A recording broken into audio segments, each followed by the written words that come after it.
संचारते। हा सर्वच आपल्या स्वामी भक्तांचा अनुभव आहे, माझा सुद्धा। या मंत्रात एक कडवे आहे की अतर्क्य अवधूत हे स्मरणगामी, अशक्य ही शक्य करतील स्वामी। फक्त आणि फक्त या स्वामींच्या वचनावर, स्वामींवर विश्वास ठेवा आणि बघा, या जगातील कितीही मोठी गोष्ट असू द्या, अशक्य नाही। या जगात झाडांची पाने सुद्धा जो हलवतो, सर्वांचे रक्षण करतो, असे स्वामी महाराज माझ्या मागे होते, आहेत आणि राहणारच। सर्वजणांनी हा तारक मंत्र म्हणायला सुरुवात करावी। जमेल तसं जेव्हा वेळ मिळेल तेव्हा बसता उठता, काम करताना, झोपताना, लहान मुलांना भरवताना, जेवण बनवताना, तुम्हाला जेव्हा आठवेल तेव्हा बोलत राहायचे। एकदा का तारक मंत्र बघून वाचायला सुरुवात केली की हळूहळू पाठांतरी होऊन जाते। फक्त मंत्र म्हणायला सुरुवात करा आणि सतत चालू ठेवा। रोज कुठल्या ना कुठल्या मार्गाने स्वामी आपल्याबरोबर नेहमी असतात आणि नेहमी राहतील। फक्त आपण हे लक्षात आणले पाहिजे की स्वामी सदैव माझ्या बरोबर आहेत। चला तर मग अतिप्रभावशाली स्वामी तारक मंत्राकडे वळूया। तुम्हाला जमेल तसे कुठलीही चाल लावून बोलू शकता। आपण आपले स्वामी फक्त माणसाच्या मनातले भाव बघतात। मंत्र अशा प्रकारे आहे: निशंक होई रे मना, निर्भय होई रे मना, प्रचंड स्वामी बळपाठीशी, नित्य आहे रे मना, अतर्क्य अवधूत हे स्मर्तगामी, अशक्य ही शक्य करतील स्वामी। जिथे स्वामी चरण तिथे न्यून्य काय, स्वय भक्त प्रारब्ध घडवी ही माय, आज्ञे विना काळ ही नानी त्याला, परलोकी ही ना भीती तयाला, उगाची भीतोसी भय हे पळू दे, वसे अंतरी ही स्वामी शक्ती कळू दे, जगी जन्म मृत्यू असे खेळ ज्याचा, नको घाबरूस तू असे बाळ त्याचा, खरा होई जागा श्रद्धे सहित, कसा होसी त्याविन तू स्वामी भक्त, आठव कितीदा दिली त्यांनी साथ, नको डगमगू स्वामी देतील हात, विभूती नमन नाम ध्यानार्धी तीर्थ, स्वामीच या पंचामृतात हे तीर्थ घेई आठवी रे प्रचिती, ना सोडती तया जया स्वामी घेती हाती। श्री स्वामी समर्थ। झालेली सेवा स्वामी चरणी अर्पण करून आपण आजचा व्हिडिओ इथे संपवूया। आज आपण खरी भक्ती म्हणजे नेमके काय, स्वामी समर्थ महाराज काय म्हणतात, हे आपण या व्हिडिओच्या माध्यमातून जाणून घेणार आहोत। चला तर मग विषयाकडे वळूया आणि आपला संपूर्ण व्हिडिओ बघूया। आपले स्वामी समर्थ महाराज अनेक घटना प्रसंगातून समाजाला विविध बोध शिकवण उपदेश करत असतात। स्वामींची लीला ह्या अद्भुत आणि अचंबित करणाऱ्या आहेत। ज्या व्यक्तींना स्वामींचा अनुभव आला आहे, प्रचिती आली आहे, त्या व्यक्तींना याचा प्रत्यक्ष अनुभव वास येतो। अक्कलकोट येथे स्वामी सुमारे 22 वर्ष होते। या काळात त्यांनी हजारो आर्त, अर्थार्थी, जिज्ञासू आणि मुमुक्षू यांच्या मनोकामना पूर्ण केल्या। दुष्टांना सुष्ट बनवले, ढोंग्यांचे ढोंग उघडून करून अज्ञ जनांना खऱ्या ईश्वरनिष्ठाची ओळख करून दिली। अशा प्रकारे विस्कटलेली घडी पूर्ववत बसवण्यासाठी, निष्ठावान भक्तांना आत्मानंदाची प्राप्ती करून देण्यासाठी आणि जगात सधर्म, सुसंस्कृती आणि भक्तिप्रेमाची गुढी उभारण्यासाठी अनंत लीला केल्या असे म्हटले जाते।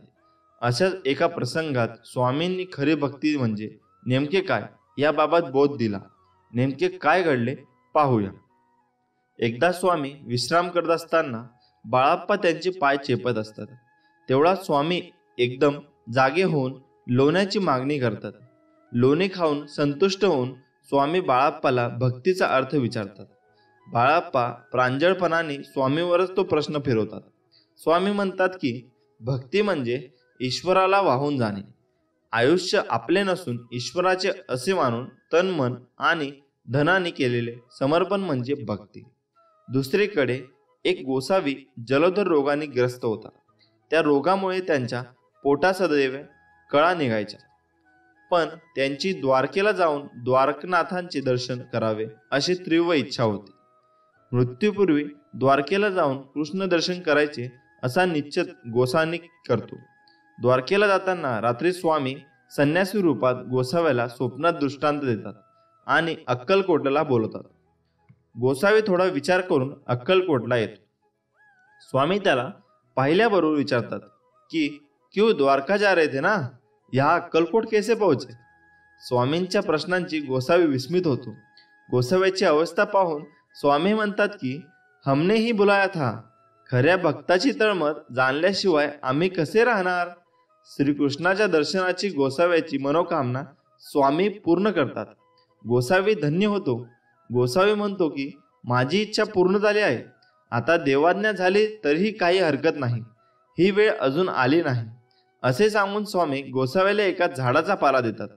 हा पाला रोज वाटून खात जा. काही दिवसांनी गोसावी रोगमुक्त होतो. स्वामी म्हणतात की अनन्य भाव भक्ती असलेल्या शिष्याची मनोकामना आम्हाला पूर्ण करावीच लागते. ज्याची भक्ती पक्व दिशेला गेलेली असते त्याची कामना गुरु स्वतः पूर्ण करतात व स्वामी असेच आपल्या पाठीमागे कायमस्वरूपी आहेत.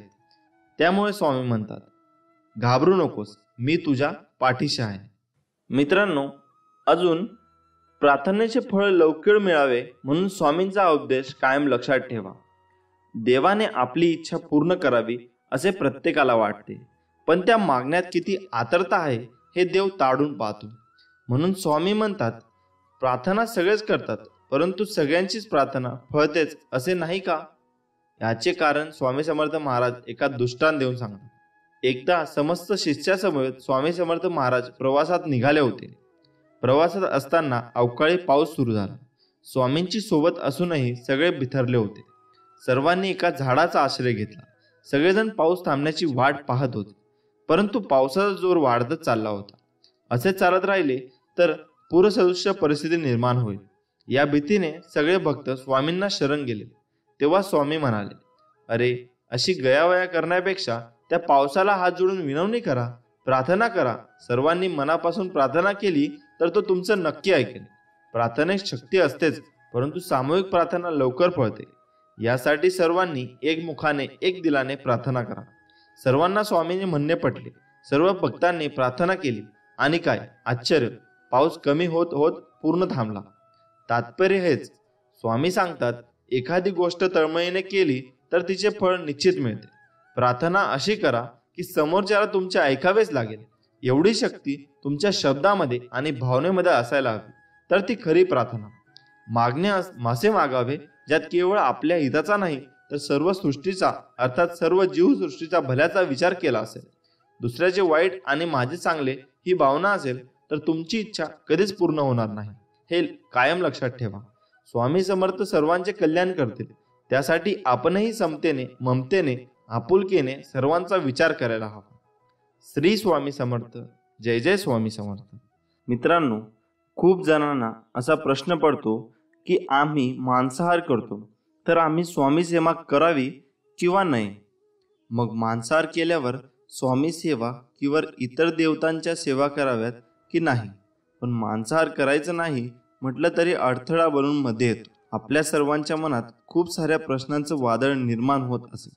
जसे की आपण मांसाहार करतो, मग स्वामी सेवा कशी करायची? मी मांसाहार करत नाही पण घरचे करतात, तर मी स्वामी सेवा करू शकतो की नाही?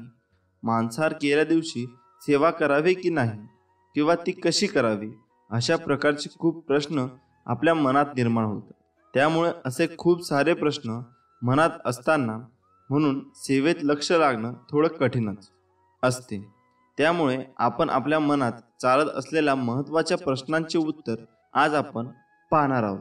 आपल्या सगळ्यांना स्वामी सेवा करायची असते, पण मांसाहार या शब्दामुळे आपली बऱ्यापैकी मानसिकता नकारात्मक होते. आपल्या मनापासून वाटतं असतं की स्वामी सेवा करावी आणि दुसरीकडे आपण मांसाहार करतो हा अशुद्ध भाव असल्या आपल्या मनात येतो. पण जेव्हा आपण शुद्ध शाकाहारी अन्न घेतो त्यावेळी आपल्या मनात कुठल्याही शंका येत नाही. पण जेव्हा तुम्ही मांसाहार अन्न ग्रहण करतात तेव्हा तुम्ही मानसिक दृष्ट्या स्वतःला अयोग्य समजतात आणि त्यामुळे आपल्या देवतेची, आपल्या स्वामींची सेवा करणे भक्ती करणे अयोग्यच असते. जेव्हा घरात मांसाहार जेवण बनलेले असते तेव्हा घरातील वातावरण रोजच्या दिवसासारखा नसतो. त्या दिवसात थोडासा बदल असतो. जर तुम्ही लक्ष दिले तर ते तुम्हाला नक्की जाणवेल. त्या दिवशी घरात अशांतता वाढते, घरात वादही होतील. म्हणून मांसाहार हा स्वामी सेवेतील अडथळा होऊ शकतो. मग आता यावर उपाय काय करायचा? तर जेव्हा तुम्ही मांसाहार अन्न ग्रहण केलं असेल तेव्हाच स्वामी सेवा न केलेलीच बरी. आणि तसेही स्वामी भक्त सेवा करणारही नाहीत. पण एक गोष्ट लक्षात ठेवावी, आपला तो दिवस स्वामी सेवा विना वाया गेला असे समजावे. कारण श्री गुरुचरित्र ग्रंथात लिहिले आहे, ज्या दिवशी पुण्य घडले नाही तो दिवस गेला वाया. तया यमाशी करुणा नाही करावे पुण्य तात्काळ. या वाक्याचा अर्थ असा आहे, ज्या दिवशी आपल्याला हातून पुण्य घडणार नाही तो दिवस वाया गेला असे समजावे. पण त्या यमाला दया नसते, त्यामुळे तात्काळ पुण्य करावे लागते. मग या मांसाहारामुळे आपला तो एक दिवस वाया गेला एवढे मात्र नक्की आहे. आता हे सगळे आपल्या मनातील विचार झाले. पण आपल्या मनालाच प्रश्न करायचा की मी स्वामींची सेवा करतो आणि स्वामींना आवडत असेल की मी मांसाहार केलेला, याचं उत्तर तुम्ही स्वतःच्या शोधण्याचा प्रयत्न करा. ही माहिती अनेक माध्यमांच्या आधारे एकत्रित केलेली आहे. याच कोणीही संबंध अंधश्रद्धेशी जोडू नये ही विनंती. स्वामींचे प्रेम समजण्यासाठी मन नेहमी पूर्णपणे शांत ठेवावे. जेव्हा आपले मन शांत असते तेव्हा ते खूप शक्तिशाली असते. अनंत कोटी ब्रह्मांड नायक राजाधिराज योगीराज परब्रह्म श्री सच्चिदानंद सद्गुरु अवधूत चिंतन भक्त वात्सल्य भक्ताभिमानी कलकोट निवासी श्री स्वामी समर्थ महाराज की. मित्रांनो, भिवू नकोस, मी तुझ्या पाठीशी आहे. हे वाक्य वाचलं आणि ऐकलं तरी स्वामी समर्थांची मूर्ती डोळ्यासमोर उभी राहते. श्री दत्तगुरूंचा अवतार मानण्यात येणाऱ्या स्वामी समर्थांचे अनेक भक्त आहेत. कर्म करत राहायचे, त्याचे फळ कधी ना कधी तरी मिळतेच हे मनात स्वामींची भक्ती करण्यात लीन होणारे भक्त नेहमीच संकटातून तरतात असा विश्वास भक्तांना आहे. कितीही संकट आली तरी स्वामींचे नामस्मरण केल्यानंतर आणि स्वामींनी सांगितलेले जीवनाचे सार लक्षात घेऊन वागल्याने नक्कीच जीवनाचे सार्थक होते. स्वामी समर्थांची अगाध महिमा आणि त्यांच्या अवतारामध्ये त्यांनी केलेली कार्य हे अफाट आहे. रोजच्या जगण्यात आपण कसेही जगतो, पण आपल्या आयुष्यात काय बरोबर आहे आणि काय चूक आहे या गोष्टी आपण ठरवणे अत्यंत गरजेचे आहे. श्रीमंतीचा गर्व नको, स्वाभिमानाने जगावे, मीपणा सोडा, सर्वांशी प्रेमाने वागा, मन परमेश्वराच्या चिंतनात गुंतवा, थोरा मोठ्यांचा आदर करा, कर्मावर आणि स्वामींवर विश्वास ठेवा. कितीही संकटे आली तरी तुम्ही त्यातून बाहेर या. हातावरील रेषेत दडलेले भविष्य पाहू नका, तर त्याच हाताने प्रामाणिकपणे काम आणि मुखात स्वामी नाम राहू द्या. एखादी भेट तेव्हा शुद्ध असते तेव्हा ती शुद्ध मनाने चांगल्या व्यक्तीला योग्य वेळी आणि योग्य ठिकाणी निस्वार्थपणे दिली जाते. विनाकारण चिंता आणि भीती एखाद्या रोगाप्रमाणे आहे, जी तुम्हाला आतून पोखरत राहते. स्वामी म्हणतात, जीवनात भविष्य आहे ना भूतकाळात आहे. जीवन तर या क्षणी वर्तमान काळात आहे. जे झाले ते चांगलेच झाले, जे होत आहे ते चांगलेच होत आहे आणि जे होणार आहे तेही चांगलेच होणार आहे. तुम्हाला जे मिळत आहे ते तुमच्यासाठी योग्य आहे की नाही हे तुम्हाला माहीत नाही, मात्र मला नक्कीच माहीत आहे आणि मी तुमच्यासाठी जे चांगले आहे तेच देणार. प्रत्येक गोष्ट मनासारखी घडली असती तर जीवनात दुःख उरलं नसतं. दुःखच जर उरलं नसतं तर सुख कोणाला कळलं नसतं. सज्जन व्यक्ती कल्याणासाठी आणि दृष्ट व्यक्ती विनाशासाठी असतात. धर्मस्थापनेसाठी युगयुगाने मी प्रत्येक युगात जन्म घेत आलो आहे. मृत्यूनंतर जे जे काढून घेईल जाईल तो संसार असेल, पण मृत्यूनंतर जे चितेच्या ज्वालासोबत लपटून येईल ते तुमचे कर्म असेल आणि मी तुमच्या सोबत असेल. एक शब्द आहे नशीब, याच्याशी लढून बघा आणि हरला नाहीत तर सांगा. अजून एक शब्द आहे स्वामी, आता त्याने बोलून तर बघा. मनासारखं नाही झालं तर सांगा. जेव्हा जेव्हा तुला माझी गरज असेल तेव्हा तेव्हा तुझ्यासाठी नक्कीच धावते. विश्वास ठेव, अरे जो माझा हात पकडतो त्याला कधी ना कधी कोणाचे पाय पकडायची गरज भासत नाही. तुझ्या अंतरात्म्यामध्ये आहे मी, तुला हरू देणार नाही. या कलियुगात तुला एकटे पडू देणार नाही। तू कर मत फिक्र, जो हुआ नहीं मैं करूंगा वो जो तूने सोचा ही नहीं। सुखी आणि यशस्वी जीवनासाठी आचार्य चाणक्यांनी नीतिशास्त्रामध्ये विविध सूत्र सांगितले आहेत। जे लोक या नीतीचे पालन करतात त्यांच्या जीवनातील सर्व समस्या नष्ट होतात। आचार्य चाणक्यांनी एका नीतीमध्ये 3 अशा लोकांबद्दल सांगितले आहे, त्यांचे भले करून देखील आपल्याला दुःख मिळण्याची शक्यता राहते। चाणक्य नीतीनुसार या 3 लोकांपासून दूर राहण्यातच आपले हित आहे। एखाद्या मूर्ख व्यक्तीला उपदेश देऊ नये। मूर्ख व्यक्ती नेहमीच प्रत्येक गोष्टीसाठी चुकीचा तर्क वितर्क करत राहतो। यांना समजून सांगणे खूप कठीण काम आहे। एखादा श्रेष्ठ व्यक्ती सुद्धा एखाद्या मूर्खाला विद्वान बनवू शकत नाही। यामुळे मूर्ख लोकांसमोर ज्ञानाच्या गोष्टी करू नये, अन्यथा आपल्यालाच मानसिक तणावाला सामोरे जावे लागते। वाईट स्वभावाची स्त्री। जर एखादी स्त्री वाईट स्वभावाची असेल आणि तिला फक्त पैशांचा मोह असेल तर पुरुषाने अशा स्त्रीपासून दूरच राहावे। समजूतदार पुरुष तोच आहे जो अधार्मिक स्त्रीपासून दूर राहतो। धर्माच्या मार्गावरून भटकलेल्या स्त्रीचे भरण पोषण केल्यानेही यश प्राप्त होत नाही। वाईट स्वभावाच्या स्त्री संपर्कात राहिल्यास कुटुंब आणि समाजात अपयशाची प्राप्ती होते। विनाकारण दुःखी व्यक्ती, जे लोक विनाकारण दुःखी राहतात ते नेहमी देवाला दोष देत राहतात, आहे त्या सुख सुविधांमध्ये संतुष्ट राहत नाही, इतरांचे सुख पाहू शकत नाही। अशा लोकांपासून नेहमी दूरच राहण्यामध्ये शहाणपण आहे। हे लोक नेहमी दुःखी राहतात आणि जो या व्यक्तींच्या संपर्कात येतो त्यालाही या व्यक्ती सांगून सांगून दुःखी करतात। त्यामुळे स्वामी आपल्याला म्हणतात की भिवू नकोस बाळा, मी तुझ्या पाठीशी आहे। तू तुझं कर्म करत राहा, मी सदैव तुझ्या पाठीशी राहीन। व्यक्तीच्या जीवनाचे 2 पैलू आहेत।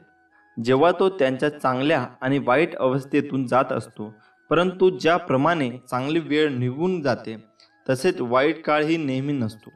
कदाचित आपण ऐकले असेल की जेव्हा एखाद्या व्यक्तीसोबत चांगले किंवा वाईट घडत असते तेव्हा देव त्याला काहीतरी संकेत देतो, पण ते त्या व्यक्तीला समजत नाही। त्याला असे वाटते की हा वाईट काळ का आला असेल, माझ्याकडून काय चूक झाली आहे हे देखील मला माहीत नाही।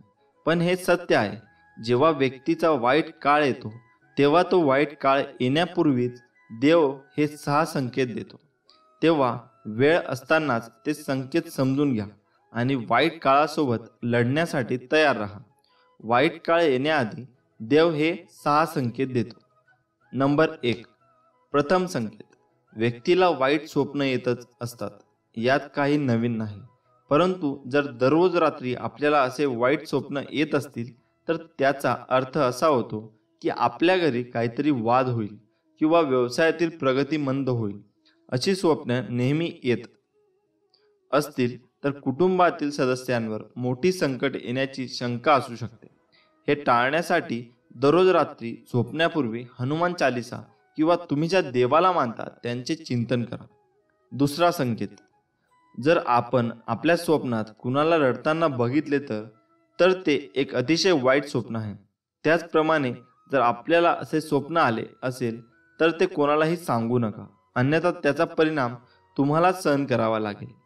ही गोष्ट जितकी लपवून ठेवता येईल तितके चांगले, नाहीतर काही वाईट घडू शकते। हे टाळण्यासाठी आपल्या वाईट स्वप्नांबद्दल कुणालाही सांगू नका। तिसरा संकेत। शरीराच्या डाव्या बाजूचा कोणताही अवयव फडकत असेल तर हे खूपच वाईट मानले जाते। या अवयवांमधले डावीकडील गाल, बाजू, हात आणि डोळे समाविष्ट असतात।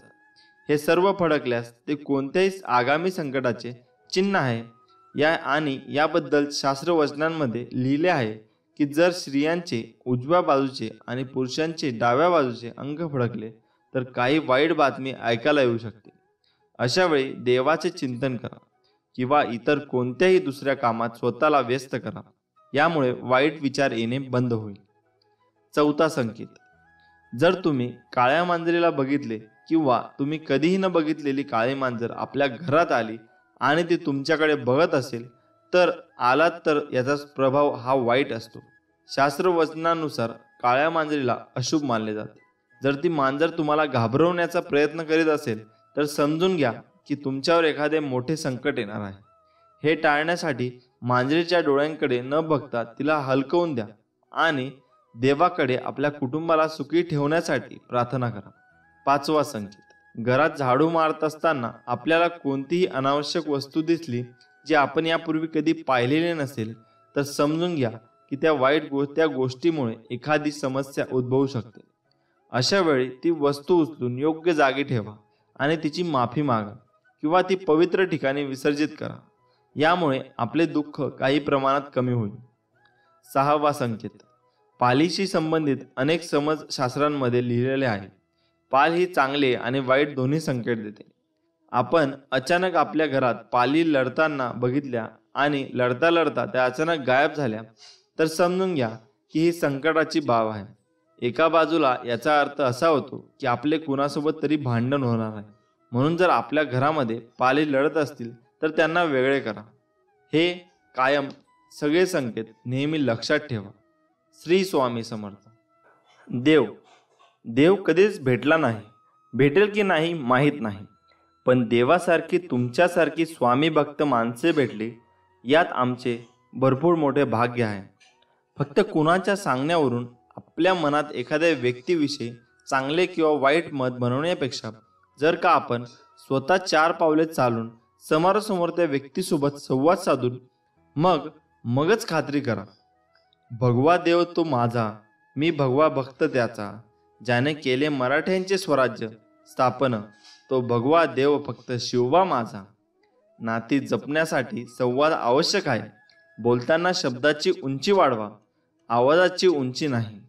कारण पडणाऱ्या पावसामुळे शेती पिकते, विजांच्या कडकडाटामुळे नाही. प्रेम सर्वांवर करा, श्रद्धा फक्त देवावर ठेवा. कुणा वाचून कुणाचे काही अडत नाही. जरी हे खरे असले तरी कोण केव्हा उपयोगी पडेल हे सांगता येत नाही. जो वाहतो तो झरा असतो आणि थांबते ते डबके असते. डबक्यावर डास येतात आणि झऱ्यांवर राजहंस. निवड तुमची आहे. ध्येय दूर आहे म्हणून रस्ता सोडू नका. स्वप्न मनात धरलेला कधीच मोडू नका. पावले पावली येतील कठीण प्रसंग. फक्त चंद्र तारकांना स्पर्श करून जिंकण्यासाठी जमिनीला सोडू नका. खेळ असो वा आयुष्य, आपलं सामर्थ्य तेव्हाच दाखवा जेव्हा समोरचा आपल्याला कमजोर समजत असेल. पक्षी जेव्हा जिवंत असतो तेव्हा तो किड्या मुंग्यांना खातो, पण जेव्हा पक्षी मरण पावतो तेव्हा तेच किड्या मुंग्या त्या पक्षाला खातात. वेळ आणि स्थिती केव्हाही बदलू शकते. कोणाचा अपमान करू नका आणि कोणाला कमीही लेखू नका. आपण कुणाचे वाईट केले नाही तर देव आपले सुद्धा वाईट करत नाही. तुम्ही खूप शक्तिशाली असाल, पण वेळ ही तुमच्यापेक्षाही शक्तिशाली आहे. एका झाडापासून लाखो माचीच्या काड्या बनवता येतात, पण एका माचीची काडी लाखो झाडे जाळून खाक करू शकते.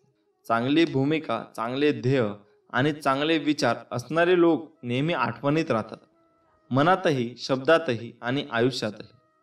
जगा इतकं की आयुष्य कमी पडेल, हसा इतके की आनंद कमी पडेल.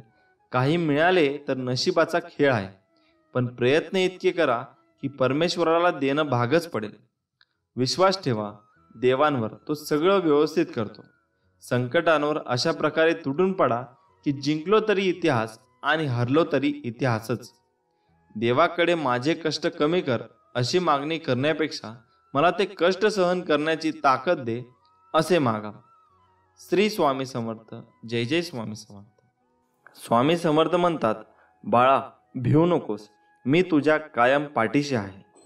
फक्त जा, मी तुझे सगळे अपराध माफ केले. यापुढे सावधगिरीने वाग. भिवू नकोस, पुढे जा, संकट दूर होईल. प्रत्यक्ष काळ जरी तेथे आला तरी तुझ्यासाठी आम्ही त्याचा प्रतिकार करू. गरिबाला केलेले दान आणि सद्गुरू स्वामींचे मुखात घेतलेले नाव कधी वाया जात नाही, हे कायम लक्षात ठेवा. आयुष्यात तुम्ही किती आनंदी आहात हे महत्त्वाचे नाही, तुमच्यामुळे किती जण आनंदी आहेत याला जास्त महत्त्व आहे. तुम्हाला स्वतःला कळत नाही इतके तुमच्या मनात काय आहे ते मला कळत.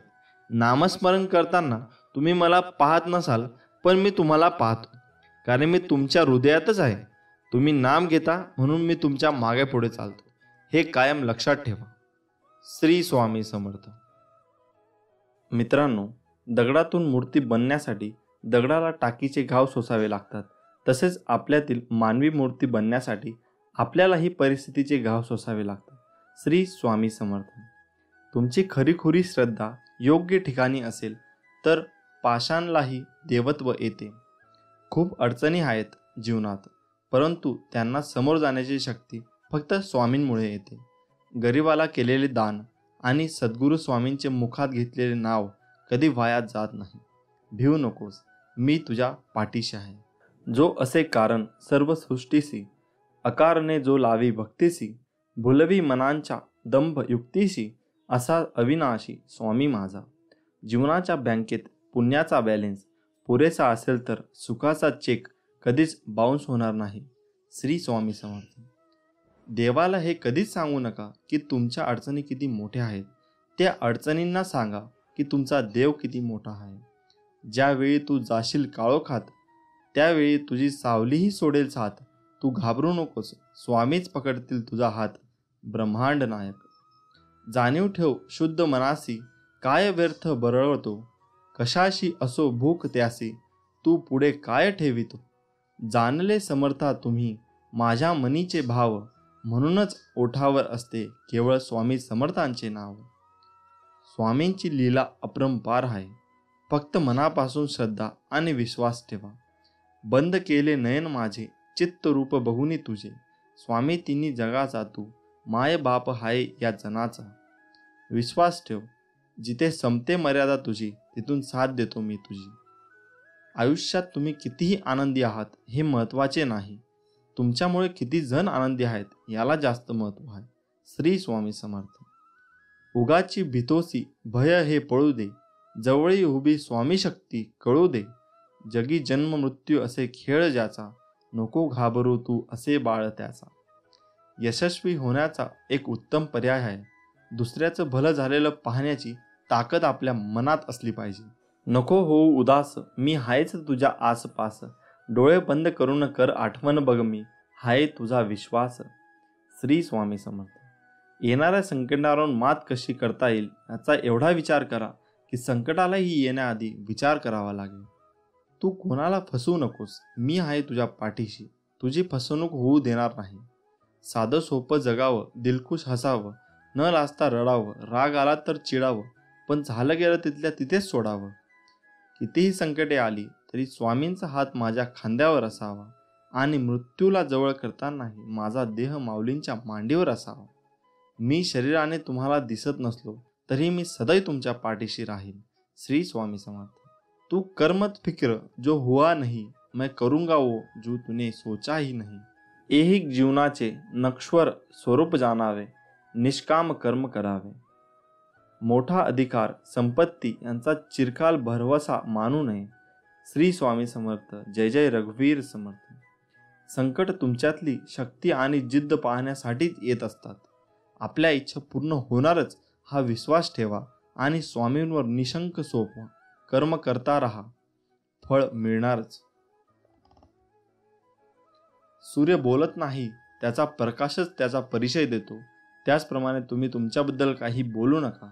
उत्तम कर्म करा, लोकांचं तुमचा परिचय देतील. तुमच्यामुळे सुखात आहे कारण तुमचे नाव मुखात आहे. श्री स्वामी समर्थ. अडचणी आयुष्यात नव्हे तर मनात असतात. ज्या दिवशी मनावर विजय मिळवाल त्या दिवशी आपोआप मार्ग निघेल. संकटांना कधी कंटाळायचं नसतं, त्यांना समोर जायचं असतं.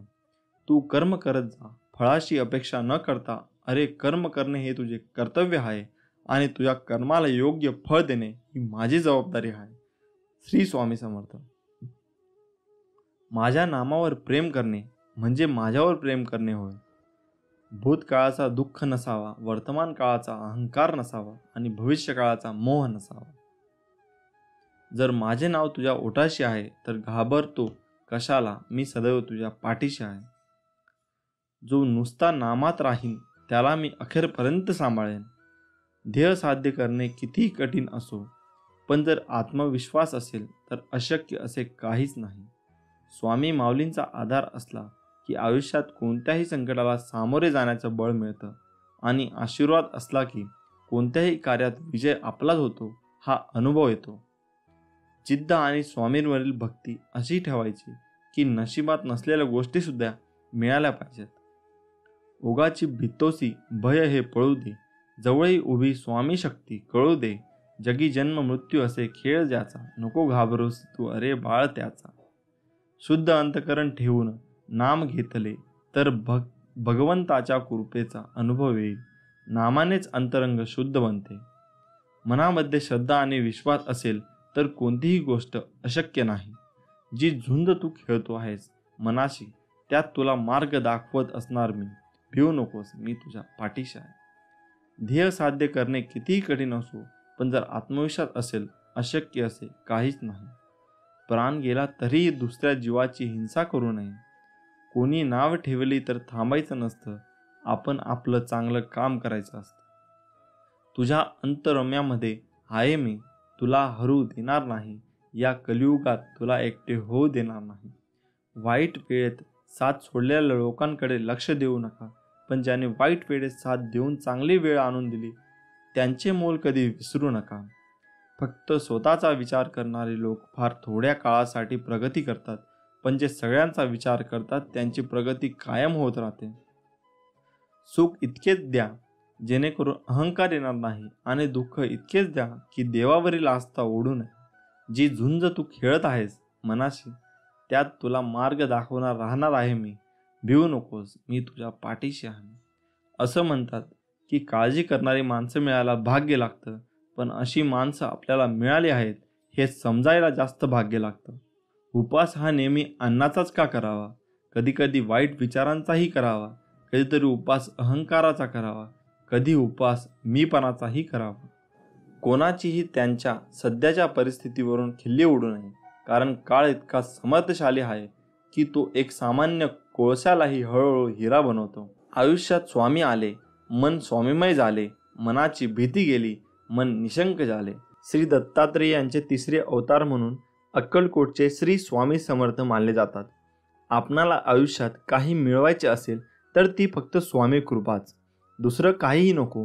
ही खरी एक भावना अंतकरणात खोलवर रुजवावी, कारण तीच एकमेव शाश्वत सुखाच्या विसाव्याची जागा आहे. बाकी सर्व अशाश्वत असतं आणि म्हणूनच दुःखदायकही असतं. यासाठी स्वामी मला फक्त तुम्ही हवेत अशी तळमळ जीवाला लागली तरच स्वामींच्या अस्तित्वाची प्रचिती येत असते. आणि मग सुखदुःखासारख्या क्षुल्लक गोष्टींची बाधा स्वामी आपल्याला होऊनच देत नाहीत, कारण स्वामी माऊली म्हणजे साक्षात दत्तमूर्ती. दाय म्हणजे देणारा, सर्व काही आपल्या भक्तावर प्रेमाने लुटवणारा कृपा सिंधूच आहे तो. फक्त आपली अढळ निष्ठा आणि अनन्य प्रेम हवे माऊलीवर. तू कर मत फिक्र, जो हुआ नहीं मैं करूंगा वो जो तूने सोचा ही नहीं. श्री स्वामी समर्थ. स्वामी म्हणतात, फक्त तू कोणाला फसवू नकोस, मी आहे तुझ्या पाठीशी, तुझी फसवणूक होऊ देणार नाही. अडचणी आयुष्यात नव्हे तर मनात असतात. ज्या दिवशी मनावर विजय मिळवाल त्या दिवशी आपोआप मार्ग निघेल. जी झुंज तू खेळतो आहेस मनाशी, त्यात तुला मार्ग दाखवत असणार मी. भिवू नकोस, मी तुझ्या पाठीशी आहे. जीवनात सगळ्याच गोष्टी वाईट घडत असतील, एकही गोष्ट आपल्याला पाहिजे तशी होत नसेल तर रडत नाही बसायचं. कदाचित तुमच्या काम करण्याची पद्धत चुकीची असू शकते, फक्त तेव्हा एकच गोष्ट लक्षात ठेवा, जर बाकीचे करू शकतात तर मी का नाही. मला माहीत आहे तुम्ही पूर्ण करू शकता, कारण तुमच्यात तेवढी क्षमता आहे आणि जिद्दसुद्धा. आता तुम्ही चालू केलेली शर्यत तुम्ही संपवायची आहे, कारण लोक इथे तुमच्या हरण्याची वाट बघत आहे. असं म्हणतात की काळजी करणारी माणसं मिळायला भाग्य लागतं, पण अशी माणसं आपल्याला मिळाली आहेत हे समजायला जास्त भाग्य लागतं. विश्वास ठेव, अरे जो माझा हात पकडतो त्याला कधी कोणाचे पाय पकडायची गरज भासत नाही. कोण म्हणतं स्वामी दिसत नाही? स्वामी तर तेव्हा दिसतात जेव्हा कोणी दिसत नाही. श्री स्वामी समर्थ. माणूस विचार करतच असतो, पण ते विचार चांगले असावेत आणि त्याची दिशा चांगली असावी, हे महत्त्वाचे. थोर व्यक्तींचे विचार हे आपल्याला जगण्याला एक प्रकारे दिशा देत असतात. श्री स्वामी समर्थ म्हणतात, उपवास हा नेहमी अन्नाचाच का करावा? कधी कधी वाईट विचारांचाही करावा, कधी कधी उपवास अहंकाराचा करावा, कधी कधी उपवास मीपणाचा करावा. आयुष्यात एक गोष्ट नेहमी लक्षात ठेवा, मीपणा सोडा मोठे व्हाल. स्वामी म्हणतात, हृदयातल्या मंदिरात अंधार असेल तर घरातल्या देवारात दिवा लावून फायदा नसतो. जर तुम्ही स्वामींच्या या बोलण्यावर सहमत असाल तर कमेंट बॉक्समध्ये श्री स्वामी समर्थ नक्की लिहा. स्वामी म्हणतात, जर माझे नाव तुझ्या ओठाशी आहे तर घाबरतो कशाला, मी सदैव तुझ्या पाठीशी आहे. तुम्ही नाम घेता म्हणून मी तुमच्या मागे पुढे चालतो. नामानेच मन अंतकरणात प्रवेश करून स्थिर बनते. नामाने काळजी वाटणे नाहीसे होते, मग तळमळही आपोआप जाते. मृत्यूनंतर जे जे काढून घेतले जाईल तो संसार असेल, पण मृत्यूनंतर जे चितेच्या ज्वालासोबत लपटून घेईल ते तुमचे कर्म असेल आणि मी तुमच्यासोबत असेन. मी तुझ्या मदतीला सांगून नाही, न बोलता धावून येईन. फक्त माझ्यावर विश्वास ठेव. श्री स्वामी समर्थ. काळजी करू नको, खूप आयुष्य सुंदर आहे. बघण्याचा फक्त दृष्टिकोन बदल. नियत कितीही चांगली असू द्या, ही दुनिया आपल्या दिखाव्यावरून आपली किंमत ठरवत असते. आणि आपला दिखावा कितीही चांगला असू द्या, परमेश्वर आपली नियत ओळखून आपल्याला फळ देत असतो. आता तुम्ही कमेंट करून नक्की सांगा, आपल्याला नियत चांगली ठेवली पाहिजे की दिखावा. हातावरील रेषेत दडलेले भविष्य पाहू नका, तर त्याच्या हाताप्रमाणे प्रामाणिकपणे काम आणि मुखात स्वामी नाम राहू द्या. एक शब्द आहे नशीब, याच्याशी लढून बघा अन हरला नाही तर सांगा. अजून एक शब्द आहे स्वामी, आंतरत्याने बोलून तर बघा. मनासारखं नाही झालं तर सांगा. तुम्हाला स्वामींचा चमत्कार बघायचा असेल तर कमेंट बॉक्समध्ये स्वामी महाराज माझ्या मदतीला धावून या असे लिहून पहा. विभूती नमन नाम ध्यानादी तीर्थ स्वामींचं या पंच प्राणाभूतात हे तीर्थ घे. आठवी रे प्रचितीनं सोडेल, स्वामी घ्या घेई हाती. जेव्हा जेव्हा तुला माझी गरज असेल तेव्हा तेव्हा तुझ्यासाठी नक्कीच धाव येईन. हाच तुला आशीर्वाद. श्री स्वामी समर्थ. प्रार्थनेचे फळ लवकर मिळावे म्हणून स्वामींचा हा उपदेश कायम लक्षात ठेवा. देवाने आपली इच्छा पूर्ण करावी असे प्रत्येकाला वाटते, पण त्या मागण्यात किती आर्तता आहे हे देव ताडून पाहतो. म्हणून स्वामी सांगतात, प्रार्थना सगळेच करतात, परंतु सगळ्यांचीच प्रार्थना फळतेच असे नाही का. याचे कारण स्वामी समर्थ महाराज म्हणतात, एक दृष्टांत देऊन सांगतात. एकदा समस्त शिष्यांसमवेत स्वामी समर्थ महाराज प्रवासात निघाले होते. प्रवासात असताना अवकाळी पाऊस सुरू झाला. स्वामींची सोबत असूनही सगळे बिथरले होते. सर्वांनी एका झाडाचा आश्रय घेतला. सगळेजण पाऊस थांबण्याची वाट पाहत होते, परंतु पावसाचा जोर वाढतच चालला होता. असे चालत राहिले तर पूरसदृश्य परिस्थिती निर्माण होईल या भीतीने सगळे भक्त स्वामींना शरण गेले.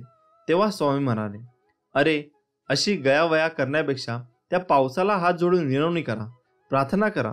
सर्वांनी मनापासून प्रार्थना केली तर तो नक्की तुमचं ऐकेल. प्रार्थनेत शक्ती असतेच, परंतु सामूहिक प्रार्थना लवकर फळते.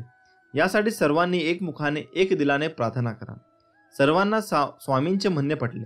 सर्व भक्तांनी प्रार्थना केली आणि काय आश्चर्य, पाऊस कमी होत होत पूर्ण थांबला. तात्पर्य हेच, स्वामी म्हणतात, एखादी गोष्ट तळमळीने केली तर तिचे फळ निश्चित मिळते. प्रार्थना अशी करा की समोरच्याला तुमचे ऐकावेच लागेल. एवढी शक्ती तुमच्या शब्दामध्ये आणि भावनेमध्ये असायला हवी, तर ती खरी प्रार्थना. मागणे असे असावे ज्यात केवळ आपल्या हिताचा नाही तर सर्व सृष्टीचा, अर्थात सर्व जीवसृष्टीच्या भल्याचा विचार केला असेल. दुसऱ्याचे वाईट आणि माझे चांगले ही भावना असेल तर तुमची इच्छा कधीच पूर्ण होणार नाही. हे कायम लक्षात ठेवा. स्वामी समर्थ सर्वांचे कल्याण करतील, त्यासाठी आपणही समतेने, ममतेने, आपुलकेने सर्वांचा विचार करायला हवा. श्री स्वामी समर्थ. स्वामी म्हणतात, कधी कधी आयुष्यामध्ये खूप दुःख यातना सहन कराव्या लागतात. असं वाटतं की खरंच देव आहे का, इथपर्यंत शंका येतात. पण खरं तर हीच वेळ आपल्या परीक्षेची असते. विश्वास ठेवा, इथूनच स्वामी लीला सुरू होते, इथूनच खेळ सुरू होतो. फक्त विश्वास तुटू देऊ नका. आई बाळाला हवेत भिरकवते, काही क्षण ते हवेतही असतं, पण ते हसत असतात, कारण त्याचा विश्वास असतो कोणी आहे जे आपल्याला पडू देणार नाही. तोच विश्वास तुमचा स्वामींवर हवा. कधी कधी वाटतं हे कसं होईल, हे शक्य आहे का, पण लक्षात ठेवा की तुम्ही तुमच्या बुद्धीच्या कुवतीवर शक्य आणि अशक्य ठरवता, पण स्वामींना या जगात अशक्य असे काहीच नाही. अशक्य ही शक्य करतील स्वामी. स्वामी तेच देतात जे तुमच्यासाठी योग्य आहे, फक्त तुमचा त्याच्यावर विश्वास पाहिजे. नमस्कार मित्रांनो, प्रत्येकाचे घर हे त्याच्या मनासारखे असायला हवे असे वाटते. प्रत्येकाला वाटते आपल्या घरात सुख, शांती, समृद्धी, सन्मानाने जगायला हवे. आपल्या घरात ऐश्वर्य प्राप्त होऊन आपले घर मस्त सुख समाधानाने हसून विनोदी असायला हवे. कधी कधी शेजाऱ्यांचे घर बांधून असे वाटते की त्यांच्या घरात एवढे भांडण का होत असेल, असे का वागत असतील, ते आपल्या घरात वाटत असेल. आणि तसेच जर आपल्या घरात झाले त्यावेळी आपल्याला खूप चिडचिड होते.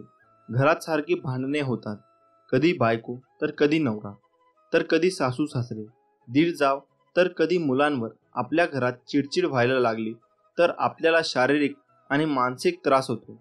घरात कोणी कोणाशी बोलत नाही, दिवसभर रागराग होतो. असे वाटते की कुठेतरी निघून जायला हवे. कशामुळे, कोणत्या कारणामुळे घरात कटकटी आणि भांडणे होतात राहतात याचे कारण आपण अजूनही समजू शकलो नाही. त्यामागे काही वास्तुशास्त्र दोष असतो का? आपण घरात चांगले वागायला कमी पडतो का? असे मनात विचार करू लागतात. असे वाटते या कटकटी आणि भांडणांपासून खूप दूर निघून जायला हवे. पण त्यावर ते सोल्युशन नाही ना, त्यावर काही निवारण तर असेल ना. कोणत्या कारणामुळे असे होते ते आज आपण जाणून घेऊया. तुम्हाला येथे घरात खूप कटकटी, खूप भांडणे होत असतील तर घरगुती उपाय सांगणार आहोत. करून नक्की पहा. स्वामी समर्थ सर्व ठीक करतील ही भावना मनामध्ये ठेवा. घरात भांडणे होत असेल तर ते कसे थांबावे? हो, जर घरात भांडण होत असेल तर तुम्ही त्यावर शांत चित्ताने विचार करावा की नेमके कोणत्या कारणाने भांडण होत आहे. आणि भांडण होत असेल अशा वेळी तुम्ही समोरच्यालाही समजावे की तू का चुकतोय, कोणत्या कारणामुळे चुकले. उगाच वाद वाढू नये. त्यांना समजावून त्यावर सोल्युशन आहे कोणताही विचार हा शांत चित्ताने करावा असे समजावे. तसेच घरात सारखे भांडण होत असेल त्यावेळी असे वाटते कुठेतरी दूर निघून जावे, तर तसे करू नका. घरात वाद कधी कधी नकारात्मक ऊर्जेमुळे तसेच वास्तुदोषामुळे होतात. अशा वेळी काही तोडगे आहेत, ते आज तुम्हाला सांगणार आहोत. चला तर मग, घरात भांडणे व वाद होत असतील त्यावर कोणते तोडगे करायला हवेत. पहिला, घरात घंटानाद करावा. ज्यावेळी तुम्हाला वाटते की घरात सारखे भांडणे होतात, चिडचिड होते, अशा वेळी तुम्ही घरात जर संध्याकाळी देवाजवळ धूप दीप व घरात घंटानाद केला तर तुमच्या घरातील नकारात्मक ऊर्जा बाहेर निघून घरात सुख समृद्धी वाढेल.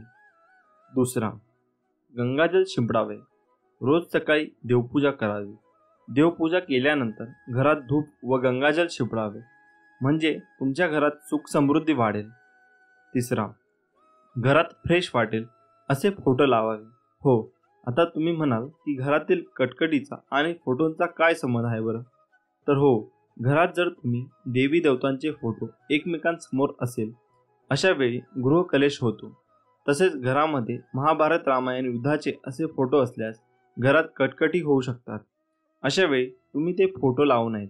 तसेच तुम्ही घरात वाघ, चित्ता, कोल्हा, सिंह अशा प्राण्यांचे फोटो लावू नयेत. तसेच तुम्ही घरात निसर्गाचे, फुलांचे असे मन फ्रेश करणारे फोटो लावावे.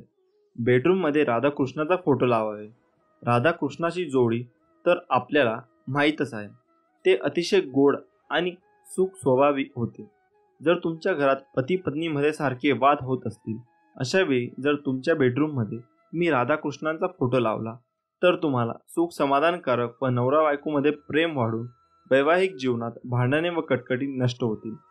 घरात नटराजाच्या मूर्ती नसावी. अनेक जणांच्या घरात नटराजाची मूर्ती असते. नटराजाची मूर्ती म्हणजे शिवचा अवतार असतो.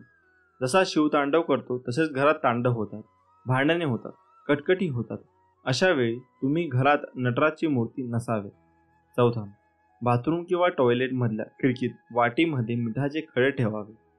त्याने तुमच्या घरातील नकारात्मक ऊर्जा ही बाहेर येण्यास मदत मिळेल. हे मिठाचे खडे तुम्ही दर महिन्याला अमावस्या किंवा पौर्णिमेला बदलू शकता.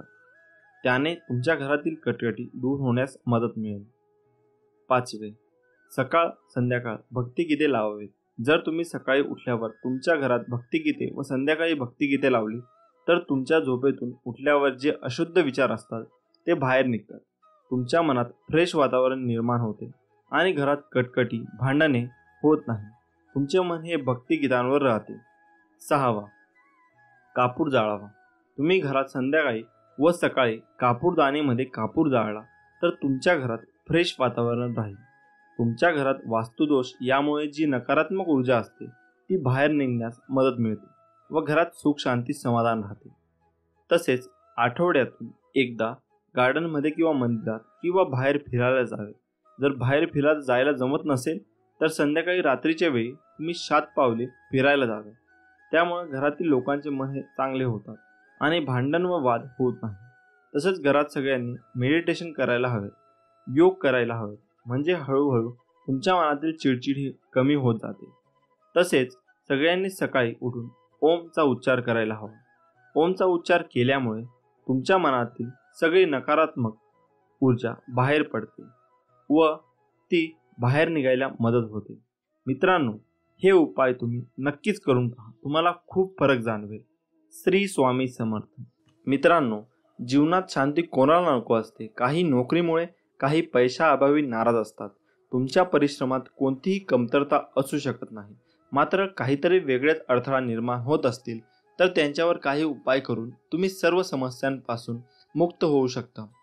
किचन हे फक्त स्वयंपाक करण्याची जागा नाही, तर तिथे अशा अनेक गोष्टी आहेत ज्यामुळे तुम्हाला आरोग्य तर मिळतेच, पण वास्तू आणि ज्योतिषशास्त्रातही त्यांचे विशेष महत्त्व आहे. लवंग ही यापैकी एक गोष्ट आहे. पूजेपासून मसाला म्हणूनही त्याचा वापर केला जातो. लवंग संदर्भात ज्योतिषशास्त्रात काही सोपे उपाय सांगण्यात आले आहेत, ज्यांचा उपयोग करून तुम्ही तुमची हॉबीज किंवा इतर समस्या दूर करू शकता. ह्या उपायांमुळे घरात सुख समृद्धीही येते. लवंगासह कापूर जाळणे देखील खूप शुभ मानले जाते. दोन्ही एकत्र जाळल्याने घरात सुख शांती येते. नकारात्मक ऊर्जा तुमच्या घराचा पत्ताही विसरते. आता जाणून घ्या कापूर आणि लवंगाचे सोपे उपाय. 1. विरोधकांना अशा प्रकारे मात द्या. जर शत्रूंनी तुमचे जीवन हराम केले असेल तर मंगळवारी बजरंग बाण म्हणा. यानंतर 5 लवंगा कापूर जाळून हनुमंतांची पूजा करा. उरलेल्या राखेने कपाळावर तिलक लावावा. असे केल्याने शत्रू आपोआपच बाजूला होईल असा विश्वास आहे. 2. आर्थिक लाभ होईल. रात्री झोपण्यापूर्वी चांदीची वाटी घ्या. त्यात कापूर आणि लवंग एकत्र जाळून टाका. असे मानले जाते की यामुळे घरात पैशाची कमतरता नसते आणि तुम्हाला अचानक आर्थिक लाभ मिळू लागतो. दुसरा उपाय म्हणजे लाल कापड्यात 5 लवंगा आणि 5 कवड्या बांधा. धनाची देवी लक्ष्मीच्या पायावर ठेवा आणि घराच्या तिजोरीत ठेवा. यामुळे घरामध्ये समृद्धी राहते. 3. घरात सुख शांती नांदेल. रोज घरामध्ये कापूर जाळून त्याचा धूर संपूर्ण घरात करावा. यामुळे घरगुती कलह दूर होऊ शकतो. त्याचबरोबर कुटुंबातील समस्यामध्येही प्रेम टिकून राहते. आजारपण घरचा रस्ता विसरतात. घराच्या शांतीसाठी हा उपाय खूप प्रभावी मानला जातो. 4. नकारात्मक ऊर्जा दूर करा. एका वाडगा घ्या. त्यात 5 लवंगा, हिरवी वेलची आणि कापूर जाळून पूजा स्नानासह घरभर दाखवा. त्यामुळे सर्व नकारात्मकता दूर होते. यासोबतच हवेतील विषाणूही नष्ट होतात आणि आजार होण्याची शक्यताही कमी होते. हे काम आठवड्यातून किमान 2दा करा. श्री स्वामी समर्थ. झालेली सेवा स्वामीचरणी अर्पण करून आजचा व्हिडिओ इथेच थांबवत पुन्हा भेटूया एका नवीन व्हिडिओमध्ये. श्री स्वामी समर्थ. जय जय स्वामी समर्थ. धन्यवाद. नमस्कार मित्रांनो, तारक मंत्र या 2 शब्दातच त्याचा अर्थ आहे. जो आजाराने त्रासलेला आहे, जो चिंतेने ग्रासलेला आहे, यांना तारण्यासाठी नेहमी स्वामी काहीतरी उपाय करत असतात. स्वामींना आपल्याला ही अनमोल भेट दिली आहे तारक मंत्र देऊन. तारक मंत्रात इतकी प्रचंड शक्ती आहे की मी, तुम्ही आणि आपण कोणीच त्याचा विचारही करू शकत नाही. शेवटही ती स्वामींची शक्ती, अगम्य शक्ती. हा मंत्र तुम्ही म्हणायला सुरुवात करा आणि बघा तुमच्या शरीरातील एक मानसिक बळ येते ते. आणि जर हा मंत्र तुम्ही हळूहळू म्हटला तर खूपच बळ, शक्ती अंगात संचारते. हा सर्वच आपल्या स्वामी भक्तांचा अनुभव आहे, माझा सुद्धा. या मंत्रात एक कडवे आहे की अतर्क्य अवधूत हे स्मरणगामी, अशक्य ही शक्य करतील स्वामी. फक्त आणि फक्त या स्वामींच्या वचनावर, स्वामींवर विश्वास ठेवा आणि बघा या जगातील कितीही मोठी गोष्ट असू द्या, अशक्य नाही. या जगात झाडांची पाने सुद्धा जो हलवतो, सर्वांचे रक्षण करतो, असे स्वामी महाराज माझ्या मागे होते, आहेत आणि राहणारच. सर्वजणांनी हा तारक मंत्र म्हणायला सुरुवात करावी. जमेल तसं जेव्हा वेळ मिळेल तेव्हा बसता उठता, काम करताना, झोपताना, लहान मुलांना भरवताना, जेवण बनवताना, तुम्हाला जेव्हा आठवेल तेव्हा बोलत राहायचे. एकदा का तारक मंत्र बघून वाचायला सुरुवात केली की हळूहळू पाठांतरी होऊन जाते. फक्त मंत्र म्हणायला सुरुवात करा आणि सतत चालू ठेवा. रोज कुठल्या ना कुठल्या मार्गाने स्वामी आपल्याबरोबर नेहमी असतात आणि नेहमी राहतील. फक्त आपण हे लक्षात आणले पाहिजे की स्वामी सदैव माझ्या बरोबर आहेत. चला तर मग अतिप्रभावशाली स्वामी तारक मंत्राकडे वळूया. तुम्हाला जमेल तसे कुठलीही चाल लावून बोलू शकता. आपण आपले स्वामी फक्त माणसाच्या मनातले भाव बघतात. मंत्र अशा प्रकारे आहे. निशंक होई रे मना, निर्भय होई रे मना, प्रचंड स्वामी बळपाठीशी, नित्य आहे रे मना. अतर्क्य अवधूत हे स्मर्तगामी, अशक्य ही शक्य करतील स्वामी. जिथे स्वामी चरण तिथे न्यून्य काय, स्वय भक्त प्रारब्ध घडवी ही माय. आज्ञे विना काळ ही नानी त्याला, परलोकी ही ना भीती तयाला. उगाची भीतोसी भय हे पळू दे, वसे अंतरी ही स्वामी शक्ती कळू दे. जगी जन्म मृत्यू असे खेळ ज्याचा, नको घाबरूस तू असे बाळ त्याचा. खरा होई जागा श्रद्धे सहित, कसा होसी त्याविन तू स्वामी भक्त. आठव कितीदा दिली त्यांनी साथ, नको डगमगू स्वामी देतील हात. विभूती नमन नाम ध्यानार्धी तीर्थ, स्वामीच या पंचामृतात हे तीर्थ घेई आठवी रे प्रचिती. ना सोडती तया जया स्वामी घेती हाती. श्री स्वामी समर्थ. झालेली सेवा स्वामी चरणी अर्पण करून आपण आजचा व्हिडिओ इथे संपवूया.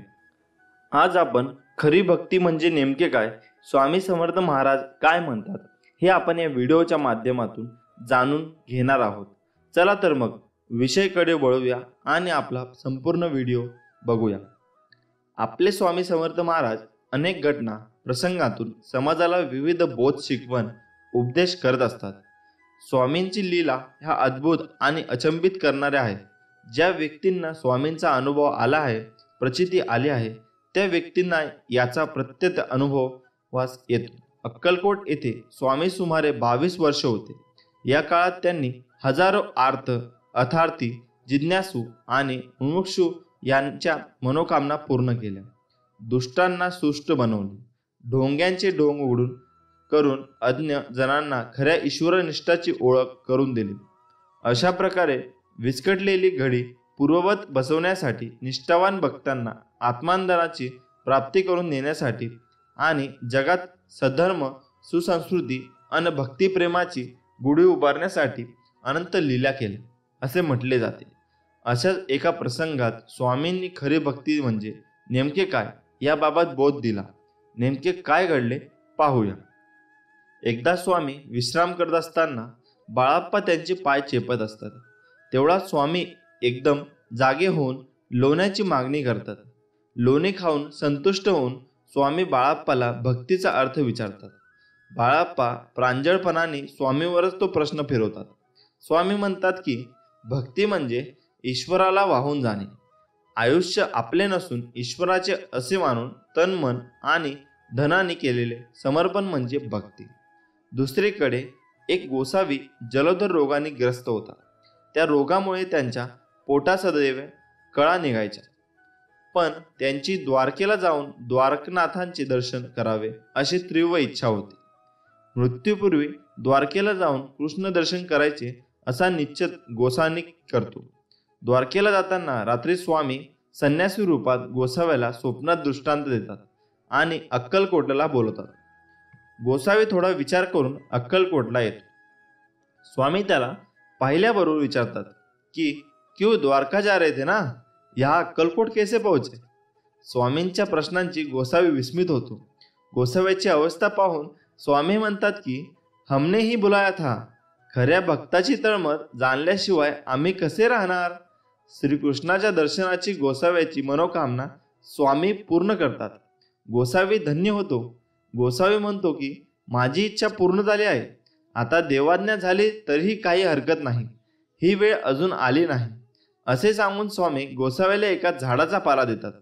हा पाला रोज वाटून खात जा. काही दिवसांनी गोसावी रोगमुक्त होतो.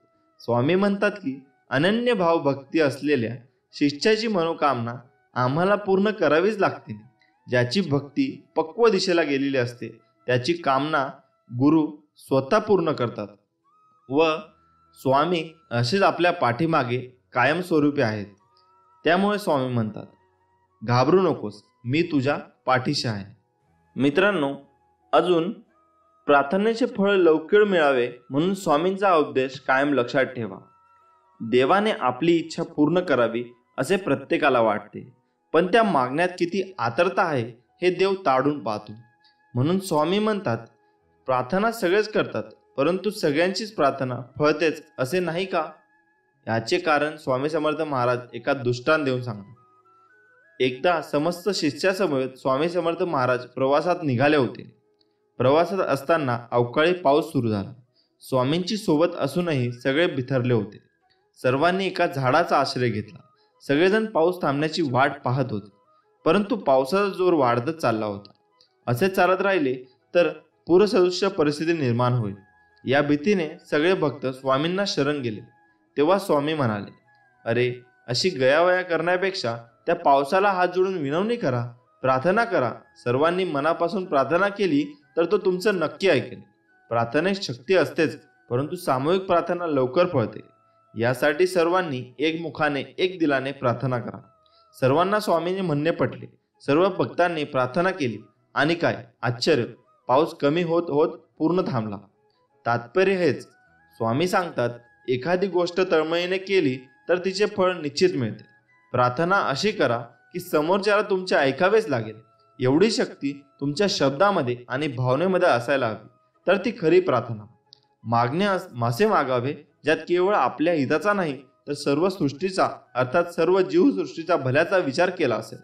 दुसऱ्याचे वाईट आणि माझे चांगले ही भावना असेल तर तुमची इच्छा कधीच पूर्ण होणार नाही. हे कायम लक्षात ठेवा. स्वामी समर्थ सर्वांचे कल्याण करतील. त्यासाठी आपणही समतेने, ममतेने, आपुलकीने सर्वांचा विचार करायला हवा. श्री स्वामी समर्थ. जय जय स्वामी समर्थ. मित्रांनो, अक्कलकोटमध्ये स्वामींचा रोज दरबार भरत असे. स्वामी भक्त अक्कलकोटमध्ये येत होते. स्वामींनी 22 वर्ष अक्कलकोटमध्ये वास्तव्य केले. या कारकिर्दीमध्ये ओळ्याला कधी महत्त्व दिले नाही. स्वामींना या सर्व गोष्टींची अत्यंत चीड होती, राग होता. स्वामींचा दरबार भरल्यावर अनेक भक्त माथा ठेवून स्वामींचे दर्शन तसेच स्वामींचा आशीर्वाद घेत होते. परंतु जर एखादी अडचणीत असलेली बाई गर्दीतून दूर बसून आपले दर्शन घेत आहे असे दिसताच स्वामी स्वतः उठून त्या बाईकडे जात आणि तिला आपल्या हाताने प्रसाद भरवत असत. विटाळ या शब्दाचा त्यांना राग होता. स्वामी म्हणत की बाई ही आई असते. आई कधी विटाळाशी होत नाही. अरे, तुम्ही सगळे हरामखोर आहात. जिने जन्म दिला तिलाच घरातून बाहेर बसवता. असे शब्द स्वामी आपल्या भक्तांना बोलत असत. मित्रांनो, स्वामींना या सर्व गोष्टीचा प्रचंड राग होता. या संदर्भातील एक गोष्ट आपण आज ऐकणार आहोत. तर स्वामी भक्त चोळाप्पा महाराज आपल्या सर्वांना माहीत आहेत. तर ही अशी गोष्ट आहे की एकदा चोळाप्पा महाराजांनी त्यांच्या घरी सत्यनारायणाची महापूजा करायचा संकल्प केला होता. रीतीप्रमाणे चोळाप्पा महाराज पूजेसाठी स्वामींची परवानगी घ्यावी म्हणून माठामध्ये पोहोचले. स्वामींनी चोळाप्पा यांना नमस्कार केला. चोळाप्पा यांनी आपला संकल्प याबद्दल सर्व काही स्वामींना सांगितले आणि स्वामींची परवानगी मागितली. चोळाप्पा महाराजांचे बोलणे ऐकून स्वामी सुद्धा खुश झाले. चोळाप्पा महाराजांना म्हणाले की, चोळ्या, सत्यनारायण घालतोस, छान जेवण मात्र मी आणणार. चोळाप्पा स्वामींनी बोललेले ऐकून खूप खुश झाले.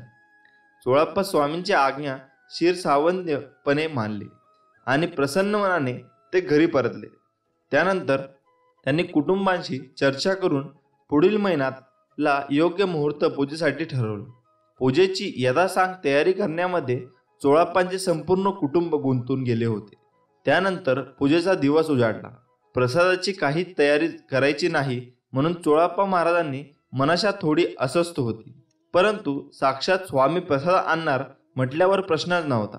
अक्कलकोटमध्ये साळेकर म्हणून स्वामी भक्त होते. पूजेच्या बरोबर 13 दिवस अगोदर साळेकर यांचे वडील वारले होते आणि पूजेच्या दिवशी त्यांचे 13वे होते. इकडे स्वामींना 13व्याचं जेवायला कसं बोलवायचं म्हणून साळेकर द्विधा मनस्थितीमध्ये होते. तर दुसरीकडे चोळाप्पा महाराजांनी पूजा संपन्न आली होती हे पाहून स्वामी आपल्या एका भक्ताला पाठवून साळेकर यांच्याकडून 13व्याचे जेवण मागून घेतले. हे जेवण घेऊन स्वामी स्वतः जेवण घेऊन घरी गेले आणि सत्यनारायणाच्या पूजेला स्वामींनी 13व्याच्या जेवणाचा प्रसाद दाखवला. सर्वांना प्रसाद ग्रहण करण्यासाठी दिला. सगळे मुकाटपणे जेवले. स्वामींसमोर बोलायची कोणाची हिंमत झाली नाही. मित्रांनो, अशी एक 16 ओळ्याची गोष्ट ऐकूया. राधा कसबेकर नावाची स्वामींची एक भक्ती होती. एके दिवशी तिच्या मनामध्ये गुरुचरित्र सप्ताह मांडण्याची तीव्र इच्छा उत्पन्न झाली. उद्यापासून सुरुवात करावी असा ती विचार करत होती. परंतु तिच्यासमोर 2 अडचणी होत्या. एक म्हणजे दुसऱ्या दिवशी अमावस्या होती आणि दुसरी म्हणजे तिची मासिक पाळी सुद्धा त्याच आठवड्यात होती. त्यामुळे काय करावे विचारात राधा पडली होती. आता काय करावे यावर उपाय काय असं म्हणून ती विचार करू लागली. शेवटी तिने स्वतः जाऊन स्वामींना विचारायचे ठरवले आणि ती स्वामींकडे पोहोचली. मठामध्ये गेल्यावर स्वामींना नमस्कार करून काही विचारायच्या आतच स्वामी तिच्यावर गरजले. राधे, हे अडचण अमावस्या तुमच्या लोकांसाठी असे काही नाही. आमच्याकडे बघ, सगळे कसं स्वच्छ आणि लखलखीत. जाऊन गुरुचरित्र वाचण्या अगोदर माझ्यासाठी पेलावर दूध ठेवायला विसरू नकोस आणि वाचून झालं की ते पिऊन टाक. अडचण बीडचण कुछ नाही जाओ इधर से. स्वामींचा उपदेश ऐकल्यानंतर राधा तेथून निघून गेली. त्यानंतर स्वामींनी सांगितल्याप्रमाणे तिने गुरुचरित्र मांडले. पेलावर दूध सुद्धा ठेवले. तिचा सप्ताह सुरळीत पार पडला आणि उद्यापनाच्या 2 दिवसानंतर तिची मासिक पाळी सुद्धा झाली. श्री स्वामी समर्थ. मित्रांनो, स्वामी सुद्धा विटाळ सोहळे ओळे या गोष्टींचा प्रचंड राग होता. स्वामी अनेक लीला दाखवून भक्तांच्या मनातला अंधविश्वास अंधश्रद्धा धुडकावून लावत होते. स्वामींनी आपल्या भक्तांना मार्गदर्शन करताना अशा प्रकारच्या अंधश्रद्धेवर प्रहार केले. या कलियुगामध्ये चमत्काराशिवाय नमस्कार नाही हे तत्व ते पूर्णपणे जाणून होते. म्हणून त्यांनी आपल्या रजल्या गाजल्या भक्तांसाठी चमत्कार केले. परंतु प्रामुख्याने यांचा भर होता तो म्हणजे समाज सुधारणेवर आणि समाज प्रबोधनावर. बकऱ्याच्या कोंबड्याचा बळी देऊन देवाला प्रसन्न करणे त्यांना अजिबात मान्य नव्हते. कोणी खेळण्यासाठी किंवा मनोरंजनासाठी जरी हातात पत्ते घेतले तरी देखील त्यांना ते सहन होत नसे. दगडाला शेंदूर फासून गोरगरिबांना फसवणाऱ्या तर त्यांनी नेहमीच धिक्कार केला. एकदा तर अशा प्रकारे शेंदूर फासून देव बनवलेल्या दगडावरच त्यांनी लघुशंका केली. असे आपले स्वामी कायमच अंधश्रद्धेवर पार करत राहिले. म्हणून मित्रांनो, श्रद्धा आणि विश्वास ही भक्तीची 2 रूपे आहेत. किंबहुना भक्तीमध्ये श्रद्धा आणि विश्वास हे 2 रंग मिसळले आहेत. परंतु भक्ती आणि श्रद्धा आणि अंधश्रद्धा यांच्यातील सीमारेषा अतिशय पुसट आहेत. म्हणून आपली श्रद्धा केव्हा आणि कशी अंधश्रद्धेमध्ये बदलते हे लक्षात सुद्धा येत नाही. म्हणूनच म्हणतात ना, श्रद्धा असावी ना अंधश्रद्धा असू नये. मित्रांनो, तुम्हाला माहीत आहे का, स्वामी समर्थ महाराजांनी अन्नपूर्णा स्वरूप का धारण केले हे आज आपण जाणून घेणार आहोत.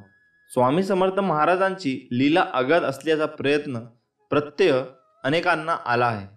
आजच्या काळातही स्वामींचे अनुभव आलेली माणसे हजारोंच्या संख्येने आपल्याला पाहायला मिळते.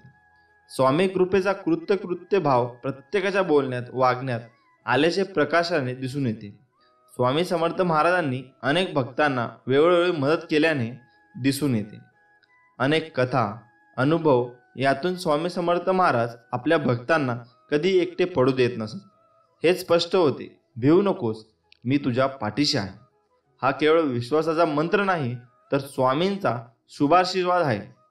अशक्य ही शक्य करतील स्वामी, अशी अनेकांची आजही श्रद्धा आहे. अशाच एका प्रसंगात भक्तासाठी स्वामी समर्थ महाराजांनी अन्नपूर्णा रूप धारण केले.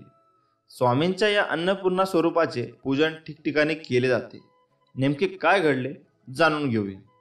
मित्रांनो, स्वामी कथेमध्ये रमून जाण्याआधी जर आपल्या चॅनलवर नवीन असाल तर सबस्क्राईब केलं नसेल तर लगेच सबस्क्राईब करा, म्हणजे तुम्हाला आपल्या स्वामींचे नवनवीन कथा ऐकायला मिळतील. चला तर मग विषयाकडे वळूया. मित्रांनो, अन्नपूर्णा ही पार्वतीचा अवतार आहे. भारतीय संस्कृती परंपरानुसार घरातील सर्वांना पोटभर खाऊ घालणाऱ्या गृहलक्ष्मींना अन्नपूर्णा मानले जाते. अक्कलकोटच्या स्वामी समर्थ महाराजांनी अशा एका प्रसंगी सेवेकराचा प्रसाद भोजन दिले. झाले असे की कोनाळे गावाच्या रानातून जाताना स्वामींबरोबर श्रीपाद भटासह सुमारे 100 सेवेकरी होते. दिवसभर चालून चालून त्या सर्वांना खूप भूक लागली होती. आणखी काही अंतर थोडे चालून पार केल्यानंतर स्वामी एका शेतात बसले. स्वतः स्वामी आलेत म्हटल्यावर तेथील शेतकऱ्यांनी स्वामीला फलाहार दिला, पाणी दिले. स्वामींना फलाहार ग्रहण केला. मात्र इतरांच्या भोजनाचे काय, हा प्रश्न सर्वांनाच पडला. तेवढ्यात स्वामी सर्वांना म्हणाले की त्या आम्र वृक्षाखाली जा. श्रीपाद भटासह आलेल्या सेवेकऱ्यांना वाटले की तेथे कोणीतरी जेवण देईल. श्रीपाद भटांना मात्र स्वामींवर पूर्ण श्रद्धा होती, विश्वास होता. श्रीपाद भट काही न बोलता त्यातील काही सेवेकऱ्यांना घेऊन आम्र वृक्षाखाली गेले. तेथे वृद्ध सुवासिनी प्रसन्न मुखाने उभी होती. श्रीपाद भटांनी चौकशी केल्यानंतर ती महिला म्हणाली की आज आमच्यापैकी बरीच मंडळी येथे भोजनास येणार होती, मात्र अजून ती आलेली नाहीत.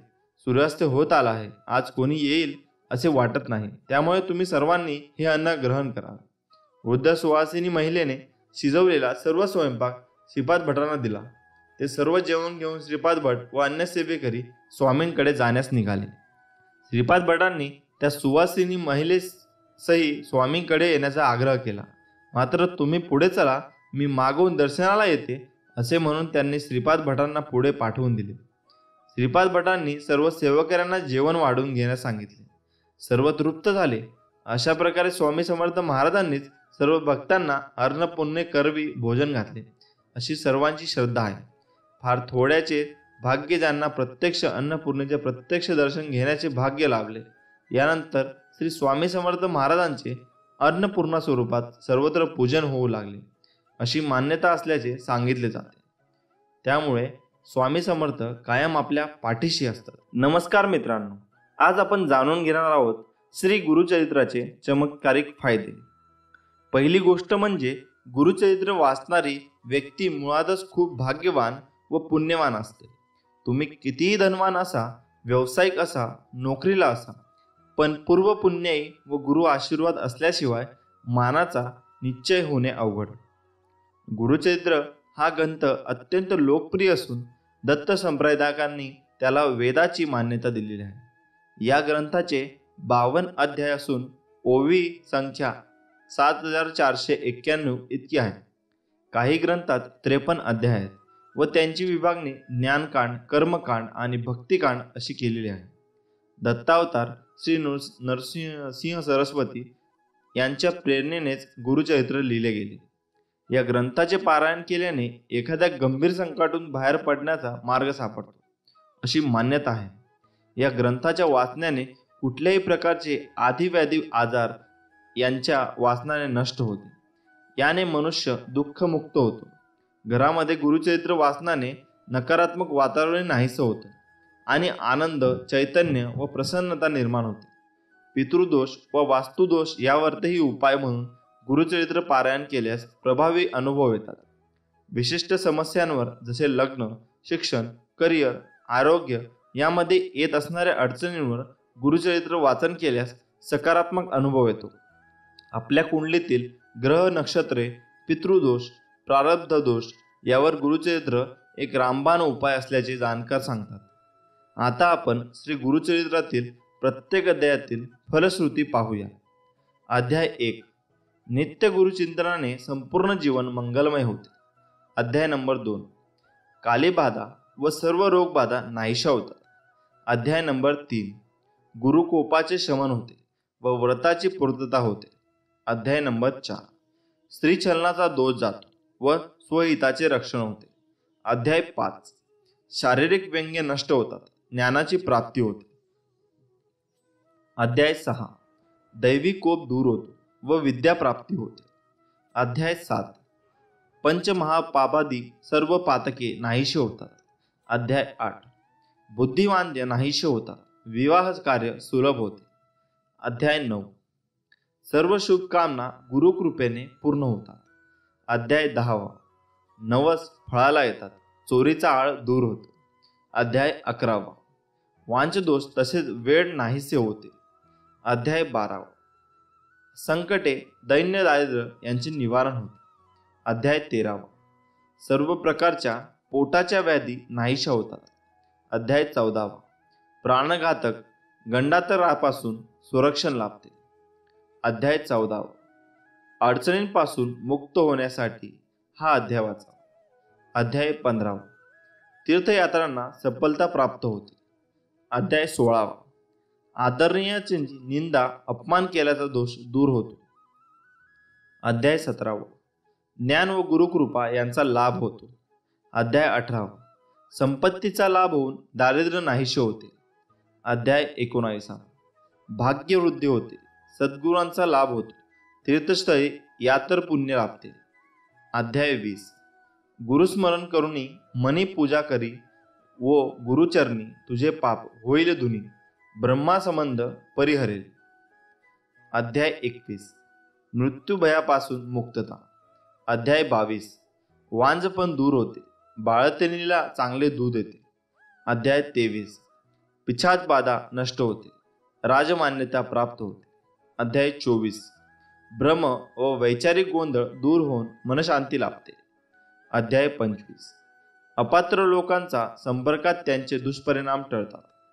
अध्याय 26. शत्रू निशब्रह्म होऊन शरण होतात. अध्याय 27. गर्व नष्ट होऊन चित्त शुद्ध होते, विद्वानांचा छळ दोषांची निवृत्ती. अध्याय 28. वाईट कर्माचे दोष दूर होतात, संतप्त सापडतो. अध्याय 29. श्रीछरदोष वासना दोष दूर होऊन पावित्र्य लाभते. अध्याय 30. कुमारिकांना इच्छित पतीचा प्राप्ती होते, सौभाग्य वृद्धी होते. अध्याय 31. पतीवर येणारे विघ्न टळतात. अध्याय 32. वैधव्याचे दुःख टळते अथवा सुसह्य होते.